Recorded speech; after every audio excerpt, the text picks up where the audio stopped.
For those of you who don't know, California State Senator Scott Weiner is like, he's a pretty decent YIMBY style state senator. You know, there's some good, there's some bad there, right? But of course, he was also a fairly rapacious Zionist throughout this entire process for the last 2 years as Israel committed a genocide. And I mean, he was pretty aggressive. Like, he was pretty aggressive in his the way that he approached the subject matter. He was certainly very outspoken in defense of Israel. He met up with politicians from Israel, including the president. He actively, as Tyler Oakley presents here, summarizes here, tried to get pro-Palestine academics fired, led a group of California legislators to meet with the Israeli government, smeared Jewish Voice for Peace as bigots, and also co-sponsored legislation to ban teaching about Palestine in California schools. And now Scott Weiner is running for office, running for Nancy Pelosi's seat. And Scott has some good and some suspicious aspects to his run as well. But I can't tell if you're doing a bit, but it's Wiener, by the way. Oh, sorry, I wasn't. I don't believe Scott Wiener is honest in the statement, but it's encouraging that he feels the need to do this. It shows a real shift in the primary electorate that being pro-Israel is now a liability.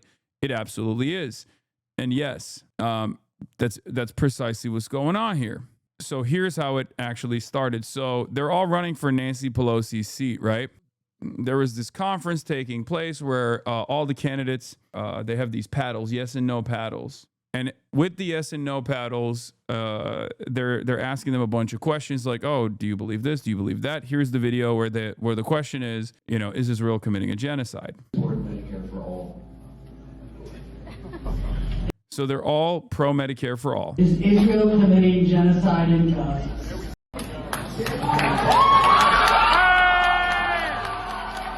You don't want to look like that, man. You don't want to be out there looking like that, California State Senator Scott Wiener. You don't want that sitting there looking like that. Rough. No answer is the worst answer? Yeah. In any case, I mean, he has done a lot of stuff. Yesterday, the president of Sonoma State University aligned with the campus with BDS, a movement whose goal is the destruction of Israel, home to 7 million Jews, all this stuff. Like, he has been a pretty active supporter of Israel throughout this entire process. Like, pretty vicious. Yeah, AB 715 threatens to censor Palestine in schools. AB 715 is a dangerous bill that threatens free speech and curriculum in California classrooms, championed by Jewish Legislative Caucus member Senator Scott Wiener, and Assembly Jesse Gabriel and Rick Spoor. This bill is a coordinated effort to stifle any criticism of Israel and censor Palestine within California public education under the guise of combating anti-Semitism. Last week, I co-led a legislative delegation to Israel with both Jewish and non-Jewish legislators and several community organizations. This was in 2014, okay? This was in the month of February in 2014. So make no mistake, this was very deliberate. This was on purpose. He did this after Israel had, or am I saying 2014? 2024. God damn it, not 2014. I apologize. 2024. This is after October 7th. And during this devastating time of war and violence, we met with a variety of leaders, he says, and, the variety of leaders includes the president of Israel. So he gets yelled at, understandably.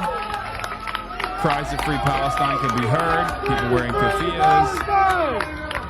And I suspect that, I'm glad, trigger warning, by the way, a heinous act of anti-Semitism took place here, of course. This is, trigger warning for everybody. Obviously, probably the most anti-Semitic thing that you've ever experienced, that you've ever seen, is taking place, unfolding right in front of your eyes, where you have someone who wants to be a representative, refusing to recognize that Israel's committing a genocide, a foreign country is committing a genocide, and then people, of course, say, free Palestine. I mean, basically, this is what happened in Nazi Germany, I think, They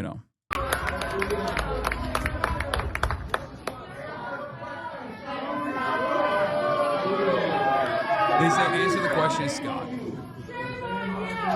And then they say, shame on you, which, once again, only doubling down on the unimaginable maximum anti-Semitism. Sorry that I had to put you guys through that. Obviously, this is a heinous act.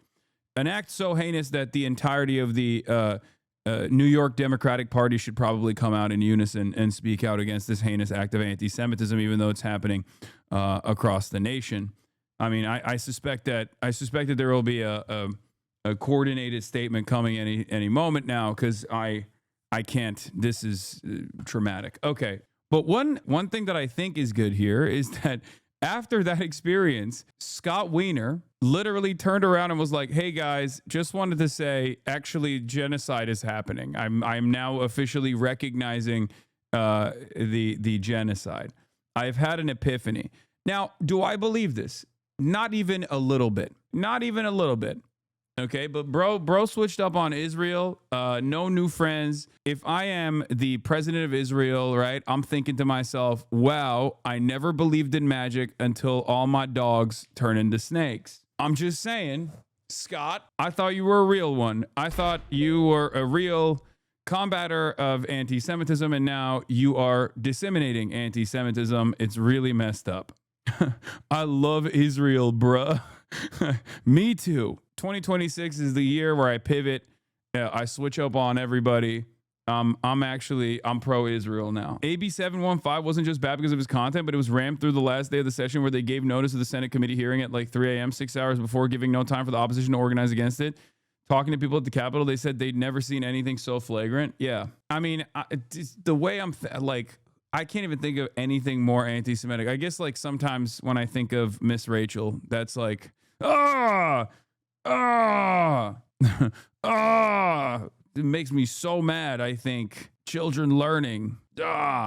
So Scott has this take. Let's take a look. For those of you who saw the debate clip from last week, I want to clarify that I do believe Israel has committed genocide in Gaza, and I want to explain why I hesitated at the debate.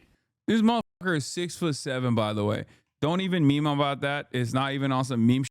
Literally 6'7". What the fuck are we doing? Brother, what are you doing? What are you doing in Congress? What are you doing in California Senate? You should be out there balling. You should be hooping. Ridiculous, okay? 6'7", don't know ball. What the fuck are we doing? Okay, what a waste. What a waste. Yeah, go grab a rebound. For the past 2 years, I have harshly opposed Israel's escalations in Gaza, and I've used phrases like total destruction, and catastrophic levels of death, and moral stain. But I haven't used the word genocide, and I want to explain why. As a Jew, I am deeply aware that the word genocide was created in the wake of the Holocaust, which was the industrial extermination of... Wait, what? That's not even true. No, it was the Armenian genocide. Brother, what is going on, man? What is happening? No, it was the Armenian genocide. That was the initial like conceptualization of genocide and wholesale extermination. And obviously genocides had taken place before, guys. I'm just saying, yeah, the term genocide was coined by Polish Jewish lawyer Raphael Lemkin in the early 1940s. Again, shouts out to the Lemkin Institute. Guess who recognized Israel doing a genocide maybe 2 years prior to Scott Wiener? The Lemkin Institute. So what are we even talking about? Not only, like, there is nothing salvageable here. Not only is it incorrect and it's wrong, but it's ridiculous. Now that you guys learned a little bit more about Raphael Lemkin's coinage of the term genocide, shouts out to Scott for this take. The point that actually matters here is this is utterly irrelevant. The Holocaust is not like a special form of genocide. It is industrialized massacre, and it was heavily documented and studied extensively, but it's certainly not the only version of genocide that has taken place. Like the exceptionalist nature of looking at the Holocaust, especially when you even consider like what Germans did to other places even before internally committing this fascist act. Colonialism turned inwards, as we like to say. That's what fascism is. There have been industrialized massacres, never to the same extent and never to the same, I guess, rapid acceleration, severity. But the reason why I'm bringing this up is not simply over semantics. The reason why I'm bringing this up is because this sort of exceptionalization of the Holocaust, especially in the direction of defending the current ongoing Israeli genocide is disgusting. That's the reason why I'm like, this is not just like a misunderstanding or a simple disagreement. I think this is very deliberate.